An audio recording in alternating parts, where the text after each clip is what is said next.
So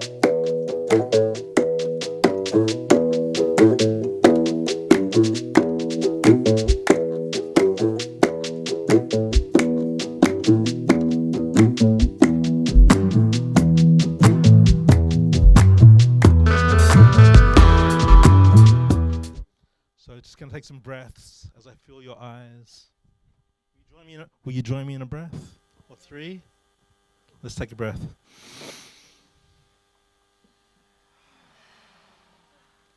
And next breath, we'll shake our bodies a little bit.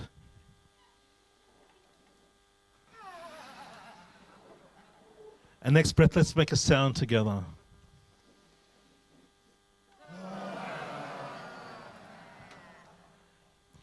So has everyone got a translator that needs one? Yeah? Good. So thank you so much for organizing today, Yana and Yanina. Where are you, Yanina? She was just there. Thank you for that. And thank you for warming up the stage, Dr. Diva and Yana. Where's she gone? Who's coming to the Intimate Revolution? Yay. We're going to have a lot of fun together. I'm going to talk a little bit about my background and about conscious kink and shadow tantra. From a very young age, I always knew I was very kinky, and I did not know what that meant. But I knew in my sexual fantasies when I was a teenager that a lot of them involved hurting people and overpowering people. And this was quite scary for me. I didn't understand why I had that. Good? Yeah, so I had all these dark and scary fantasies about overpowering people, about hurting people, about forcing people to do things sexually that maybe they didn't want to do. And I really hated this part of myself and really did not understand it. I think, is that familiar to anyone? Yay. Good, I'm not alone here. I've also learned that some people fantasize the opposite, about being overpowered and being forced to do things. Is that anyone here? You're a little bit shy. I don't blame you. Me too.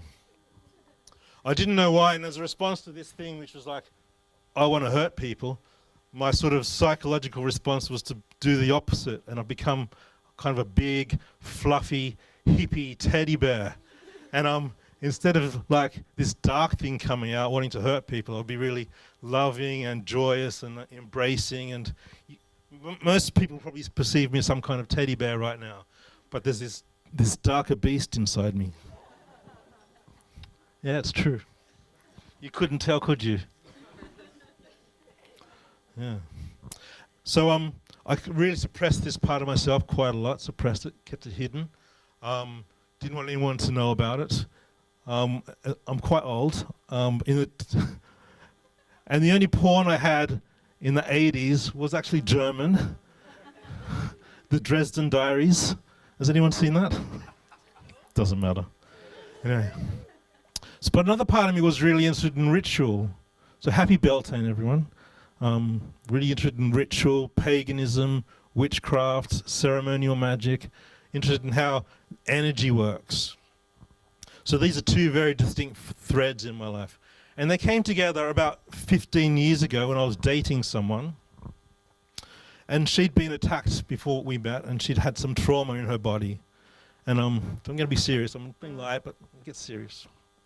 She had trauma in her body, and whenever she was sexual with someone else, her whole body would freeze up, and she couldn't go to those sexual places because it was all locked in. And it happened that the way she had been attacked was quite similar to the way my fantasies were working of overpowering people. And she was really into shamanic practice and ritual herself. And the two of us devised a ritual. I mean, she basically designed this ritual where we would retrace the steps of what happened to her. And I had to really use all my energy as that darker force, use all my emotion and my overpoweringness and my rah to really take her to that place of where that trauma went into her body. But because we were doing it together as a ritual, she could micromanage me, and she could say these words, hold me in this position, So we had a lot of like negotiation as we were going until we found that exact spot where that trauma went into her body. And by retracing those steps really consciously, she really opened up, and it was a really powerful cathartic moment for her. And her whole body, can you hear me? Her whole body opened up, her whole energy opened. Can you hear me? Her whole body opened up. And it really set her free from that trauma that went into her body. And these things that I thought were my shameful shadows that I need to hide from the world, she said, this is actually medicine for the world, and you need to go out there and spread it. And that exercise we did, that ritual we did, has evolved into what we now call consensual non-consent, and we might talk a little bit about this week at the place. So after that ritual her and I did, we split up a little while later, and now she lives in a teepee in Wales with her husband and 2 kids, having a really good sex life. She's very happy.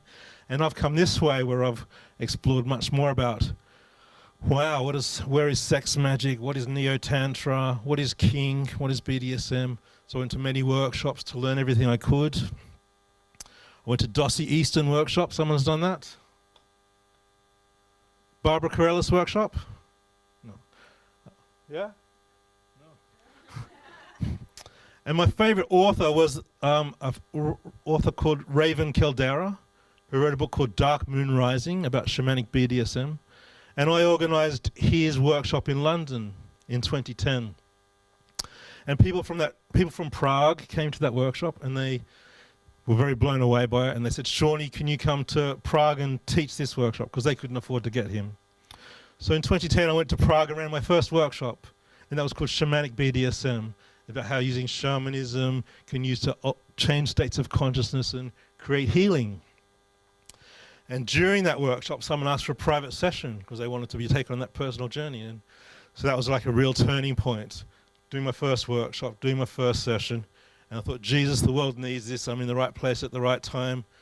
And so I started doing more and more shamanic BDSM workshops. That evolved, because the name Shamanic BDSM evolved into Conscious Kink. And so I'm going to be doing a lot of Conscious Kink this week. And that evolved into Shadow Tantra. And I'm going to talk a little bit about those things. A few years after doing that first ritual and that first workshop, I was getting more and more sessions, more and more workshops, especially in Berlin and Prague and London and Melbourne for some reason. Those are the 4 hot spots, they seem to be. It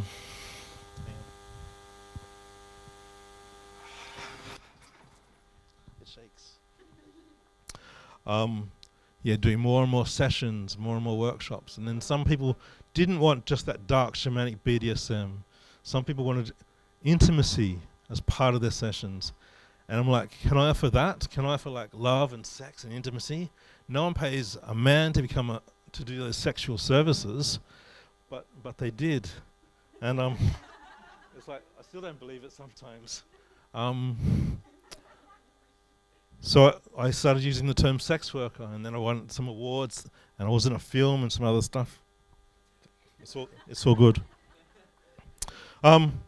What it all boils down to is when me and that partner were navigating the exact place the trauma went in, this is taking consent and boundaries practice to a really fine level. Constant communication, constant checking in. And there's like an art and a science, and the art is my intuition. What do I feel needs to happen next? And not just doing it, but having the sort of the science of constant communication, constant negotiation. And so the partner's ability to communicate what their boundaries are, the yes, the no, the maybe each moment, combined with my intuition, knowing what someone needs. And that's where we create the ritual.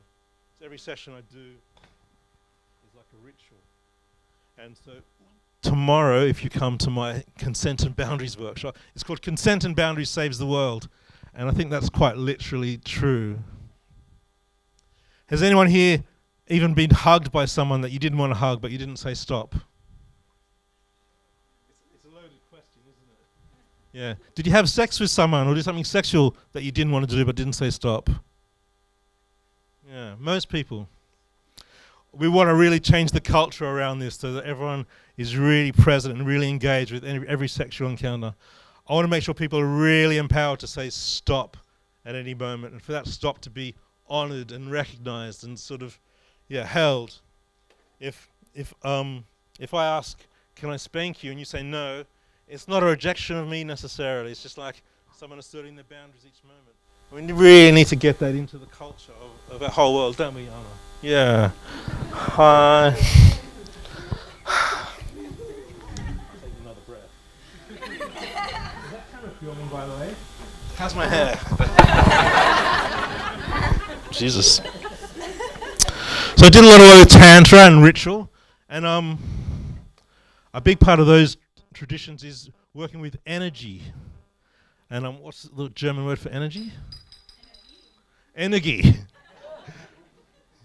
So one of the most powerful things you can do is holding space for someone. You've heard of this term, holding space? And we're going to use energy to hold space for someone. So we're going to create energy inside our own body, wrap it around someone. And the more you can hold someone else, the less they have to hold themselves. So if you want to do some alchemical or magical process with someone, you hold them. They don't need to hold themselves, and they can open up and have that transformation. And that's where the sex magic goes into it. And this is the second workshop, Temple Whore.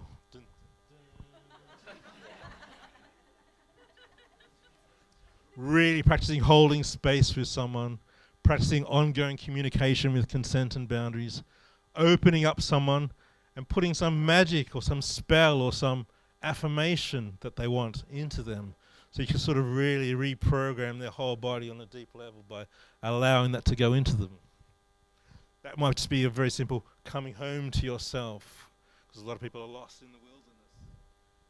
And you need to come home to yourself. There's a whole story about the Temple Whore, but I won't go into that now.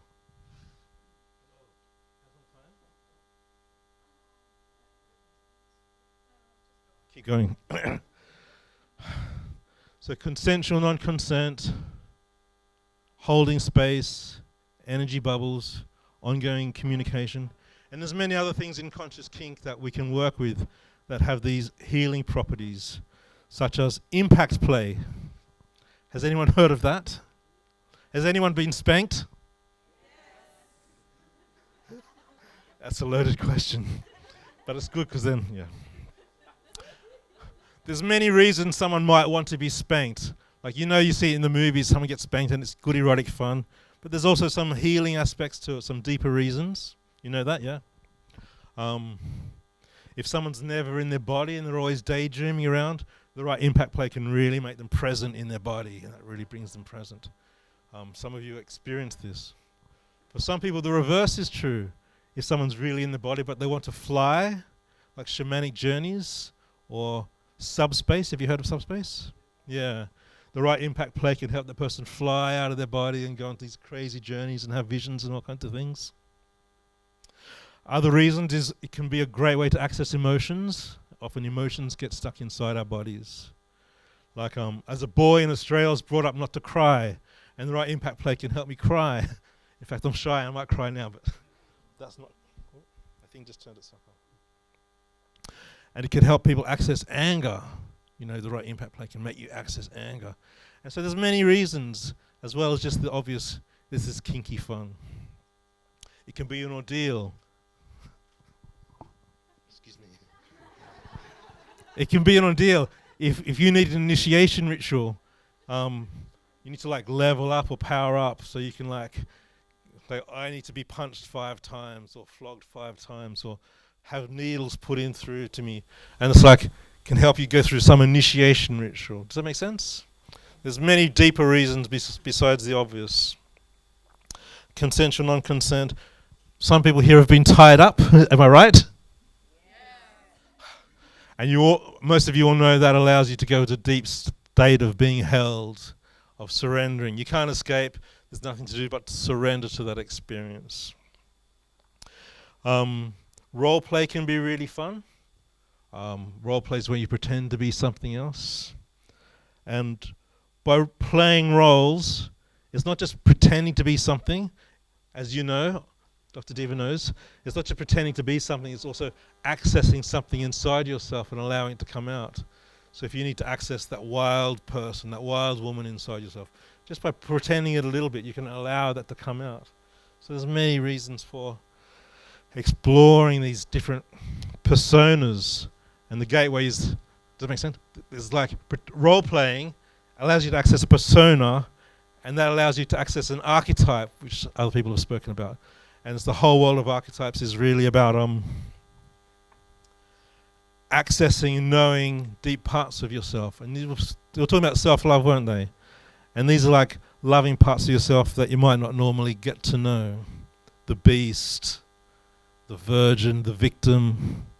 Playing them consciously so you can sort of know yourself much better. And that's why we call it Shadow Tantra. You're exploring our shadows, and the Tantra is an attempt to find wholeness and to really get to know yourself.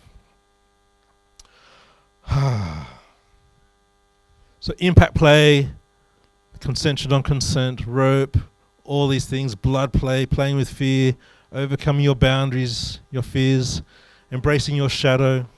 Carl Jung wrote a lot about this. I'm sure you can read him later. And yeah, we're going to explore some of that this week at the Spitzmühle, which Jana owns, the other Jana. So I think I'm going to leave it there. So thank you so much for giving your attention, and thank you. Is that okay?